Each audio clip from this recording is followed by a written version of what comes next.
पहले भाग में हमने डॉक्टर कृपाशंकर द्वारा लिखित सौंधी सुगंध कविता के 4 चरणों का अध्ययन किया। 4 चरणों का संक्षिप्त में परिचय देखिए। वर्षा ऋतु में बादल बरसकर धरती की प्यास बुझाते हैं और प्रकृति में नई जान उत्पन्न करते हैं। इस ऋतु में वनस्पतियों एवं पेड़ पौधों में निखार आ जाता है। पृथ्वी हरी भरी लगने लगती है। लगता है जैसे कि हमारी पृथ्वी ने सज धज कर श्रृंगार ओढ़ लिया है। प्रस्तुत कविता में कवि ने वर्षा ऋतु में प्रकृति में होने वाले बदलाव का सुंदर मार्मिक शब्दों में वर्णन किया है। वर्षा ऋतु में पानी बरसने से मिट्टी से सौंधी सौंधी सी सुगंध आ रही है। कवि कहते यह सौंधी सुगंध मिट्टी से कहती है, देखो बादल बरस गए हैं। धरती ने मगन होकर इस दृश्य को देखने के लिए अपनी आंखें खोल दी है। पानी बरसने पर धरती हरी भरी हो गई है और मोर कहता है कि सदियों का उसका जो सपना था वह आज साकार होगा। नृत्य करके वह उसका सपना अब साकार करेगा। अब वह अकेला नहीं नृत्य करेगा तो उसकी पूरी टोली अब यहाँ जुटेगी। वर्षा ऋतु में सौंधी सौंधी सी सुगंध मिट्टी से यह बात कर रही। वर्षा ऋतु में चारों ओर आनंद का प्रसार हो गया। वर्षा की फुहारों से बाग बगीचों के वृक्ष प्रफुल्लित हो गए। तालाब और छोटी छोटी तलैया पानी से लबालब भरकर प्रसन्न दिखाई दे रही है।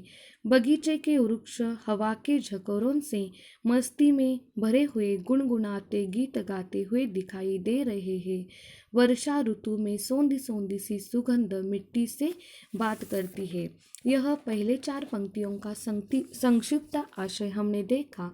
अब बाकी की कविता का आज हम अध्ययन करेंगे। देखिए, पहले कविता का प्रकट वाचन करती हूँ। सागर का जो था मंसूबा सफल हो गया, खुशियों की दुनिया में आकर स्वयं खो गया। धरती ने श्रृंगार किया फिर माथे रोली, सौंधी सौंधी सी सुगंध माटी से बोली। पावस का मधुमास आस विश्वास बढ़ाता, नतमस्तक होकर अचूक पद पुष्प चढ़ाता। सदा सदा से चलती आई हंसी ठिठोली, सौंधी सौंधी सी सुगंध माटी से बोली। अब हमने कविता का प्रकट वाचन किया है। देखिए इस कविता में आए हुए कठिन शब्द। सागर का मतलब है समुद्र। मंसूबा विचार, इरादा, इच्छा। माथा मस्तक, रोली तिलक लगाने के लिए हल्दी चूने की बनी बुकनी, हम भगवान को भी यह लगाते हैं। पावस वर्षा ऋतु, मधुमास वसंत काल या वसंत ऋतु कहा जाता है उसे। आस आशा, भरोसा, विश्वास, यकीन, निश्चित धारणा। नतमस्तक जिसका सिर झुका हुआ हो। अचूक, निश्चित। पद, पैर, पुष्प, फूल। चढ़ाना, अर्पित करना। हंसी ठिठोली, हंसी मजाक या दिल लगी।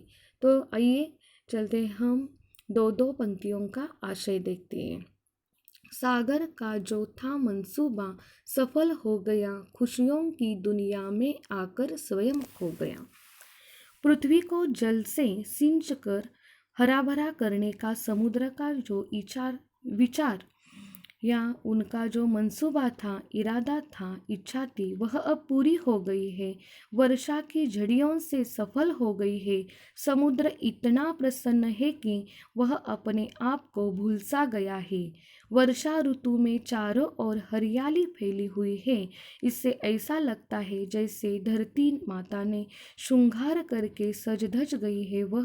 उसने अपने माथे पर रंग बिरंगी वनस्पतियों की रोली शोभा दे रही है। आगे देखिए, धरती ने श्रृंगार किया फिर माथे रोली, सौंधी सौंधी सी सुगंध माटी से बोली। पावस का मधुमास आस विश्वास बढ़ाता, नतमस्तक होकर अचूक पद पुष्प चढ़ाता। सदा सदा से चलती आई हंसी ठिठोली, सौंधी सौंधी सी सुगंध माटी से बोली।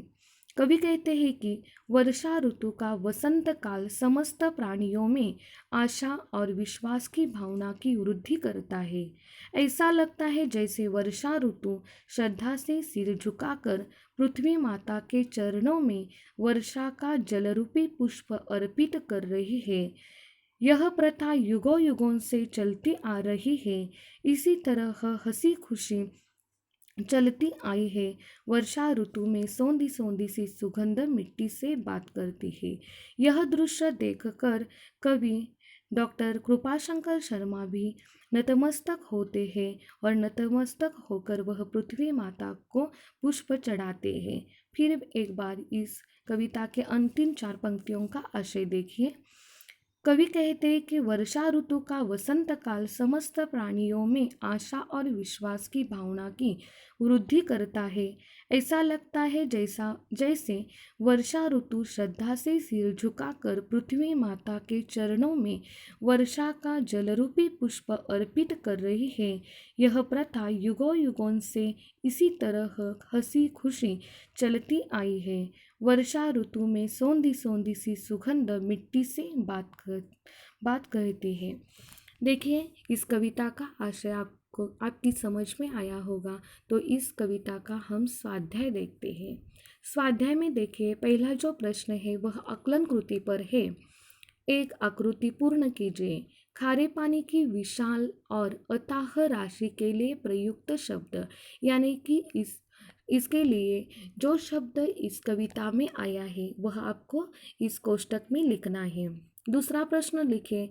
देखिए, वर्षा ऋतु के लिए प्रयुक्त अन्य शब्द जो इस कविता में आया है वह आगे कोष्टक में लिखना है। झुका हुआ शब्द के लिए आया शब्द।